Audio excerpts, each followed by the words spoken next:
ကိုချစ်သူကကြောက်ရွံ့ကြီးလို့အသေးမာနေလားဒါဆိုရင်တော့ဒီနေရာကိုကြည့်လိုက်ပါသူမှမရှိတော့တဲ့ဘဝကြီးက6တွေ့နေတယ်လို့ခံစားနေရလားဒါမှမဟုတ်ကိုချစ်သူကကို့အပေါ်ဒီကြောက်ရွံ့ကြီးတွေလို့ခံစားချက်မရှိတော့ဘူးလို့များတွေးနေမိလားဒီနေ့တော့လူချင်းမင်းတို့ရဲ့အသေးကွဲတန်ရာတွေကိုခိတမေ့ထားပြီးကမ္ဘာပေါ်မှာအထူးဆန်းဆုံးနဲ့အဓိပ္ပာယ်အရှိဆုံးကြောက်ကောင်းကြီးနှလုံးအကြောင်းကိုပြောပြပေးကြပါမယ်ဒီပုံကိုမြင်လိုက်တာနဲ့လူချင်းမင်းတို့စိတ်ထဲမှာဘာတွေအရင်ဆုံးတွေးမိမလဲမြေကြီးတွေကနေယုံထွက်လာတဲ့ဂျိုသားကောင်းကြီးတွေလားအီစတာအိုင်လန်ကရုပ်ထုတွေနဲ့အမျိုးတော်နေလားဆိုတာပါတကယ်တော့ဒီနေရာကနိုဂိုရိုကာရာဘတ်လို့ခေါ်တဲ့တောင်တန်းဒေသမှာတည်ရှိပါတယ်ဒီနေရာရဲ့တရားဝင်နာမည်က We are our mountain ငါတို့ဒီငါတို့ရဲ့တောင်တန်းများဆိုတဲ့အဓိပ္ပာယ်ဖြစ်ပြီးဒေသခံတွေကတော့ဘိုးဘိုးနဲ့ဖွားဖွားလို့ပဲချစ်စနုနဲ့ခေါ်ကြပါတယ်ဟုတ်ပါတယ်သူတို့ကဇုံတွေတွေပါနှစ်ပေါင်း90ကျော်ကြာတဲ့အထိတယောက်ကိုတယောက်စိတ်မပြတ်ဖဲမျက်နှာချင်းဆိုင်ကြည့်နေကြတဲ့ဇုံတွေပါသူမနဲ့လူချင်းမင်းတို့ရဲ့ဇလန်းလိုမျိုးလမ်းတစ်ဝက်မှာပြတ်တောက်မသွားခဲ့ပါဘူးဒီနေရာမှာစိတ်ဝင်စားဖို့အကောင်းဆုံးချက်ကတော့သူတို့ရဲ့ခန္ဓာကိုယ်တွေဘယ်ရောက်နေလဲဆိုတာပါပဲပုံကိုတေချာကြည့်မယ်ဆိုရင်ခေါင်းကြီးနှလုံးကမြေကြီးပေါ်တင်နေတယ်လို့ဖြစ်နေပါလိဘဘူးဆရာကခန္ဓာကိုယ်တွေကိုမေးကြံခဲ့တာတော့မဟုတ်ပါဘူးဒီရုပ်ထုရဲ့အထိပ္ပယ်ကငါတို့ရဲ့အသွေးသားတွေငါတို့ရဲ့ခန္ဓာကိုယ်တွေကဒီမြေကြီးဒီတောင်တန်းတွေနဲ့တသားတည်းဖြစ်နေတယ်ဆိုတာကိုပြသချင်တာပါ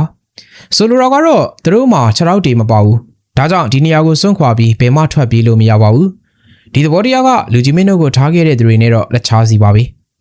ဒီကြောက်ရွံ့ကြီးတွေဟာဒီမြေကြီးကိုဘလောက်ချစ်တယ်လဲဆိုရင်မြေကြီးတွေကနေဆွဲထုတ်ယူလို့မရနိုင်လောက်အောင်ကိုအမြင့်တွယ်နေတာဖြစ်ပါတယ်နောက်ထပ်သတိထားမိစရာတစ်ခုကတော့သူတို့ရဲ့မျက်နှာထားတွေပါပဲအဖိုးကမုတ်စိတ်မွေးနဲ့ခက်ထန်ထန်မျက်နှာထားရှိပြီးအဖွားကတော့ရိုးရခေါင်းပေါင်းလေးပေါင်းထားပါတယ်သူတို့ရဲ့မျက်နှာတွေကပြုံးမနေပါဘူးဘာလို့လဲဆိုတော့ဒီဒေတာကတမိုင်းတစ်လျှောက်မှာစစ်ပွဲတွေပဏိပခတွေကြားမှာရုန်းကန်ခဲ့ရလို့ပါပဲဒါပေမဲ့ဘလောက်ပဲချိန်နေစိုးနေပါစီဖိုးဖိုးကလည်းဖွားဖွားကိုပြစ်မထားသလိုဖွားဖွားကလည်းဖိုးဖိုးဘေးကနေထွက်မပြေးသွားပါဘူးဒီနေရာကိုရောက်လာတဲ့သူတိုင်းကဒီရုပ်ထုကြီးကိုကြည့်ပြီးအော်သစ္စာတရားဆိုတာကြောက်တိုင်ကြီးတွေလိုပါပဲလားလို့တွေးမိကြပါသည်လူကြီးမင်းတို့ရဲ့ Ace တွေသာဒီနေရာကိုရောက်ဖူးခဲ့ရင်ဖောက်ပြန်မှုဆိုတာဝေရောစိတ်ကူးအောင်ရင်ရဲမယ်မထင်ပါဘူး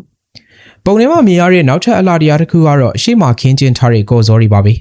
ဒါတွေကရိုးရိုးကော်စောတွေမဟုတ်ပြန်ပါဘူးကဘာကျော်ကာရာဘတ်ကဘတ်တွေပဲဖြစ်ပါလိ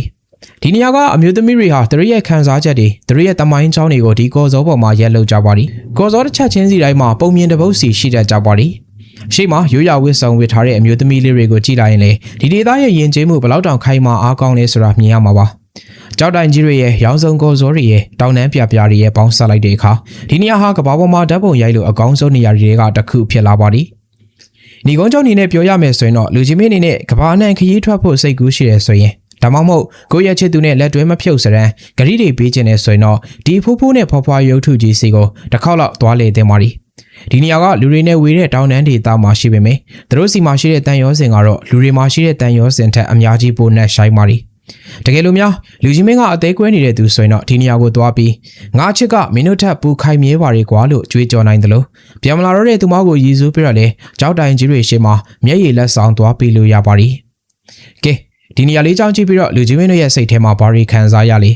ကြောက်တိုင်ကြီးတွေလိုပဲမတုံမလုံးချစ်နိုင်မဲ့သူတယောက်ကိုလိုချင်နေပြီလားဒါမှမဟုတ်ကိုရိုင်းကပဲကြောက်တိုင်ကြီးတွေလိုအထီးကျန်ရင်ခိုင်မောင်မဲနေတော့မလားဆိုတာတွေးကြည့်ကြပါဦး